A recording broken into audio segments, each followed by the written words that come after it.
주님께서 여러분과 함께 또한 사제의 영과 함께 루카가 전한 거룩한 복음입니다. 주님 영광 받으소서.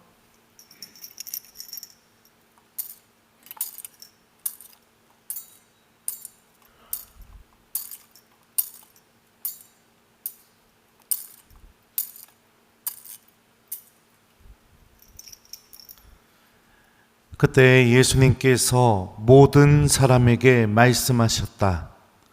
누구든지 내 뒤를 따라오려면 자신을 버리고 날마다 제 십자가를 지고 나를 따라야 한다. 정녕 자기 목숨을 구하려는 사람은 목숨을 잃을 것이고 나 때문에 자기 목숨을 잃는 그 사람은 목숨을 구할 것이다. 사람이 온 세상을 얻고도 자기 자신을 잃거나 해치게 되면 무슨 소용이 있느냐?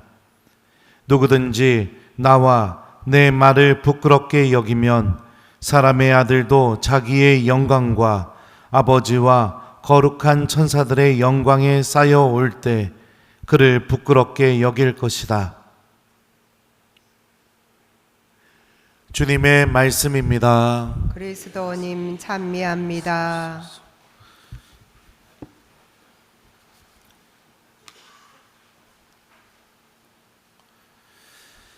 오소서 성령님, 누구든지 내 뒤를 따라오려면 자신을 버리고 날마다 제 십자가를 지고 나를 따라야 한다. 안녕하세요. 오늘 김대건 신부님과 정하상 바오로와 우리 동료 순교자들, 한국 천주교 순교자들 대축일을 함께 지내고 있습니다. 조선시대 때 박해가 많이 일어났었죠. 하느님 믿지 말라고. 근데 박해가 일어나더라도 천주교는 더더욱 교세가 커져갔습니다. 이유가 뭘까요? 여기서 여러분들 본당 신부님 감옥에 잡혀가가지고 희강이한테 모가지 댕강하는 거 보면은 1번 나는 그래도 신앙을 지킬 것이다. 2번 나도 저렇게 될까봐 무서워서 믿음을 버릴 것 같다. 몇 번이에요? 당황스럽네요. 네, 그렇군요.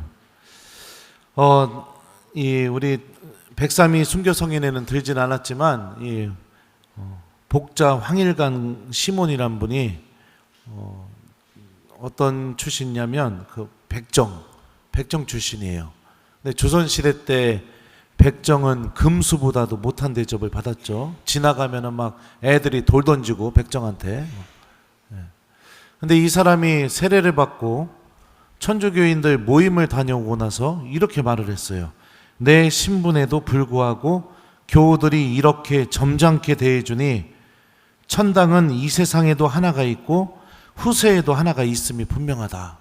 그러니까 교우들이 모이는 곳이 이미 하느님 나라다. 마치 복음서에서 예수님이 뭐라고 하셨죠? 하느님 나라는 너희 가운데 있다. 이 말씀처럼 교우들이 모이는 이 자리에서 하느님 나라를 체험합니다. 왜 그럴까요? 양반들이 백정인 나에게 형제님 이렇게 해주니까, 처음으로 누군가에게 사람다운 대접을 받고 존중해 주니까, 그 신분제도가 당연하게 여겨졌던 그 조선시대에서 하느님에 대한 믿음 때문에 신분제도까지 집어 던져버리고 한 명의 신앙인으로, 한 명의 형제로, 자매로 받아주는 그런 일들이 교우들 공동체 안에 잘 뿌리가 내렸기 때문에 아무리 박해가 심해도 교우들은 천주교인들이 모여있는 곳만 갔다 오면 본능적으로 알게 되는 거죠. 하느님이 아니면 이 일은 불가능하다. 어떻게 저렇게 높은 양반들이 나한테 이렇게 대해줄 수 있을까? 그러면 양반들은 도대체 무엇 때문에 자신의 체면, 자존심 이런 거 다 내던지고 그 상놈이라고 불렀죠. 상놈. 예. 상놈, 종놈. 예. 그냥 무시해도 되는 사람들을 그렇게 지극히 극진하게 사랑으로 대해줬을까요? 하느님에 대한 믿음 때문이죠. 믿음 때문에. 제가 교회사 공부했던 신부님한테 물어봤는데, 조선시대 때 우리나라의 성경, 구약성경, 신약성경이 번역돼서 완벽한 성경의 형태로 전해지진 않았다고 합니다. 근데 천주시리 교리서 안에 성경 말씀을 인용한 구절들이 있죠. 그 조각난 하느님 말씀들, 아주 일부분인 그 하느님 말씀들, 그 말씀들이 그들 안에서 하느님을 바라보게 만들었고, 하느님이 계시고 하느님께 사랑받고 있다라는 체험을 하게 만든 거죠.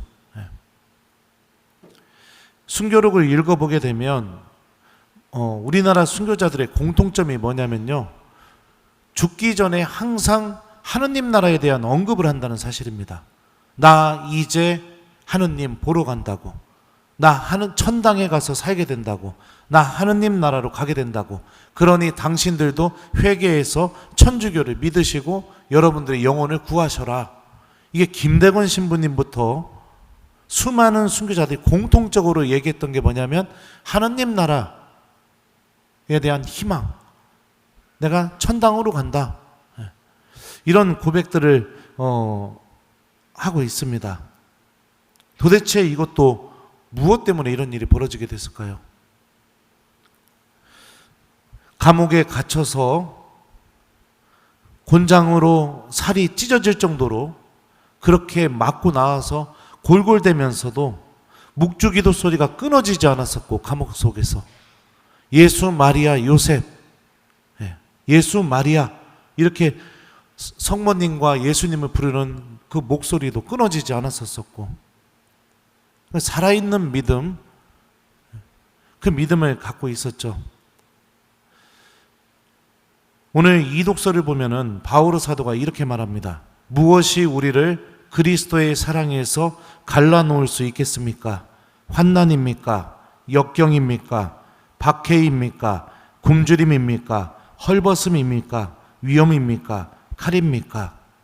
나는 확신합니다. 죽음도 삶도 천사도 권세도 현재의 것도 미래의 것도 권능도 저 높은 곳도 저 깊은 곳도 그 밖에 어떠한 피조물도 우리 주 그리스도 예수님에게서 드러난 하느님의 사랑에서 우리를 떼어놓을 수 없습니다. 이 세상의 그 어떤 것으로도, 설사 죽음의 힘으로도 하느님의 사랑에서 우리를 떼어놓을 수 없다. 순교자들은 이것을 체험했습니다. 그러면 우리들도 한번 생각해 봅시다. 우리들의 믿음은 오늘 바오로가 이 독서에서 이야기한 이 하느님의 사랑을 체험하고 있는 믿음인지 한번 생각해 봤으면 좋겠습니다. 저는 이 말씀을 좀 이렇게 바꿔서 물어보고 싶어요. 무엇이 우리를 그리스도의 사랑에서 갈라놓을 수 있겠습니까? 돈입니까? 자녀들 출세입니까? 과외 시간입니까? 내 체면입니까? 건강입니까? 좀 이렇게 바꿔서 좀 물어보고 싶습니다. 많은 교우들은 떨어져 나가고 있죠. 너무나 많이 떨어져 나가고 있죠.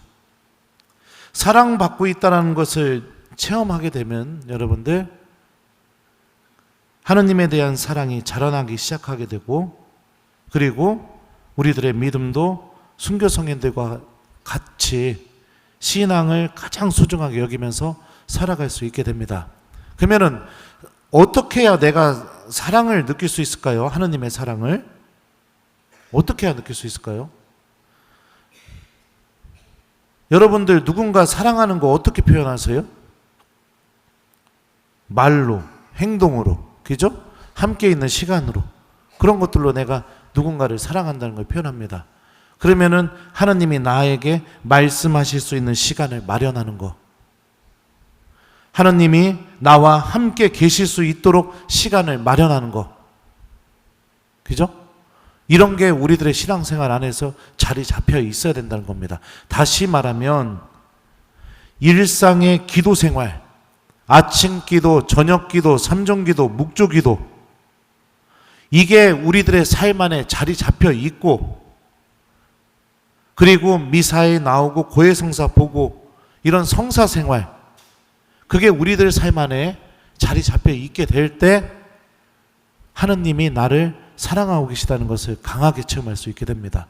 그런데 정말로 많은 신앙인들이 기도를 내던져 버렸어요. 기도를 내던져 버렸다고요. 신앙인은 기도하는 사람인데 그 기도하는 사람이라는 본질적인 정체성을 내던져 버리고 살아가는 신앙인들이 너무 많습니다. 자녀에게 기도하는 법을 가르쳐주는 부모가 몇 명이나 있을까요? 그 자녀와 함께 기도하는 부모가 몇 명이나 있을까요? 기도 생활이 왜 중요한지 아세요? 일상의 삶 안에서 하느님 때문에 멈출 줄 아는 법을 배워나가거든요. 멈추고 하느님을 기억하고 주님과 함께하는 시간을 마련하는 법을 배워요. 근데 일상 기도가 다 사라져버리게 되면 어떻게 되느냐? 멈출 줄 몰라요. 신앙이 방해되는 것처럼 느껴져요. 그러니까 하나님이 나를 사랑한다는 체험도 없어지죠. 미사도 거추장스럽고 고해성사는 뭐 더더욱 말하면 뭐예요? 그냥 천주교는 고해성사만 없으면 아주 얼마나 믿기 좋은 종교인지 모르겠다고 이런 소리나 하고, 그러면서 살아가게 되는 거죠. 믿음은 가졌다고 하는데 하나님에 대한 사랑은 하나도 없는 상태로 살아가는 아주 이상한 신앙인이, 괴물 같은 신앙인이 되어버리게 됩니다. 복음에서 예수님이 말씀하셔요. 누구든지 내 뒤를 따라오려면 자신을 버리고 날마다 제 십자가를 지고 나를 따라야 한다. 한번 생각해 봅시다. 언제 우리는 우리 자신을 버릴 수 있습니까? 쉽게 얘기하면 내 뜻을 버리고, 언제 우리는 남의 뜻을 내가 먼저 우선적으로 여겨주고, 힘들고 어렵다 하더라도 언제 우리는 힘들고 어렵지만 그래도 그 사람을 따라가려고 하고 그 사람하고 같이 있으려고 하고, 아무리 고통스럽고 힘들어도 그 사람을 떠나지 않으려고, 보통 우리는 언제 이런 선택을 하나요? 이런 선택 여러분들 할 때가 있어요. 우리가 삶을 살면서. 언제일까요? 사랑할 때. 사랑하면 이게 돼요. 내 뜻보다 사랑하는 사람의 뜻이 더 중요해져요. 그래서 내 자신을 버릴 수 있게 돼요. 힘들고 어려워도 그 힘들고 어려운 십자가 다 짊어지고 그 사랑하는 사람 따라가게 돼 있어요. 정말로 사랑하게 돼 있으면. 그러니까 예수님의 이 말씀은 당신을 정말로 사랑하는 사람, 그 사람만이 당신께서 마련하신 구원으로 걸어 나올 수 있고 영원한 생명을 얻을 수 있다라고 말씀하시는 거죠. 사람이 온 세상을 얻고도 자기 자신을 잃거나 해치게 되면 무슨 소용이 있느냐라고 말씀하십니다. 근데 우리들은 온 세상을 얻기 위해 신앙을 중단하고 버리고, 온 세상을 얻기 위해 하나님과 함께하는 시간을 중단해버리는 경우들이 너무 많죠. 사랑하는 교우 여러분들, 우리들의 신앙은 영원한 생명과 연결되어 있습니다. 이게 성경이 고백하는 진리이고 우리나라 순교자들은 이 진리가 맞다고 목숨으로 증명해 주었습니다. 여러분들이 갖고 있는 믿음은 영원한 생명과 연결되어 있습니다. 이 사실을 깨닫게 되면 신앙이 더 중요해질 겁니다. 하느님을 사랑하는 마음을 키워나가는 신앙인이 되셨으면 좋겠어요. 기도 생활, 여러분들 기도하지 않으면 하느님을 사랑하는 마음은 절대로 자라날 수 없습니다. 지금은 피를 흘리면서 순교를 할 수 있는 시대가 아니죠. 하지만 내가 믿음을 잘 간직하고 지키기만 하면 언제든지 순교할 수 있는 시대이기도 합니다. 신앙을 갖지 못하게 하는 많은 유혹들과 얼마나 많은 상황들이 우리들을 흔들어댑니까? 그럴 때마다 하느님을 믿고 있는 사람답게 성호경 긋고 하느님을 기억하고 믿음을 지키고 미사를 사랑하고 주님의 말씀을 기억하고 그러면서 하느님과 함께하는 시간을 소중하게 여기면서 그 시간을 선택한다면 그 순간마다 우리는 피를 흘리는 순교는 아니지만 일상의 삶 안에서 하나님의 신비를 증언하는 일상의 순교를 삶으로 살아갈 수 있게 될 거예요. 오늘 일독서에서 하나님은 당신 때문에 고통받는 이들에 대해서 이렇게 말씀하십니다. 주님을 신뢰하는 이들은 진리를 깨닫고 그분을 믿는 이들은 그분과 함께 사랑 속에 살 것이다. 은총과 자비가 주님의 거룩한 이들에게 주어지고 그분께서는 선택하신 이들을 돌보시기 때문이다. 하느님 때문에 어려움을 겪을수록 우리들은 은총과 자비 안에서 하느님의 사랑 속에서 살게 되는 삶으로 걸어나간다는 것을 기억하면서 우리들의 믿음을 굳건하게 지켰으면 좋겠습니다. 신앙을 부끄럽게 여기거나 신앙을 거추장스럽고 짐처럼 여기거나 하느님을 선택하는 그런 마음들이 나한테는 쓰잘데기 없다고 여긴다면 그 영원한 생명과 연결되어 있는 내 믿음은 마지막 날 주님을 만나게 될 때 아무 힘도 드러내지 못하게 되겠죠. 하느님을 우리가 모두 예외 없이 만나게 될 신앙인이라는 걸 기억하면서 우리 순교자들의 모범을 본받아 믿음을 잘 간직하고 지켜나가는 한 주간을 보냈으면 좋겠어요. 숙제드립니다. 이번 한 주 동안 여러분들 아침 기도, 저녁 기도, 삼정 기도, 묵주 기도, 우리 기도하는 신앙인 되기, 요거를 숙제로 드려요.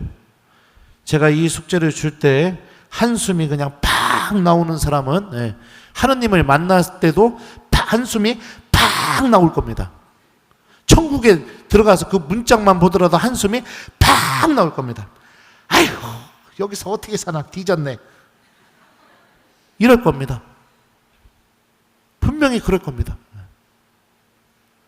여러분들 믿음 안에 사랑이 담겨 있게 하십시오. 사랑이 담겨 있게 하세요. 어떤 관계든지 간에 사랑하는 마음을 잃어버리게 되면 그 관계는 정말로 힘든 관계잖아요.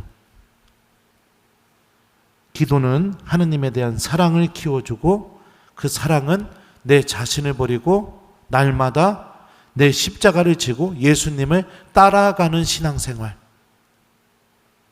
그 은총의 길로 우리들을 인도해 줍니다. 숙제 열심히 하시기 바라요.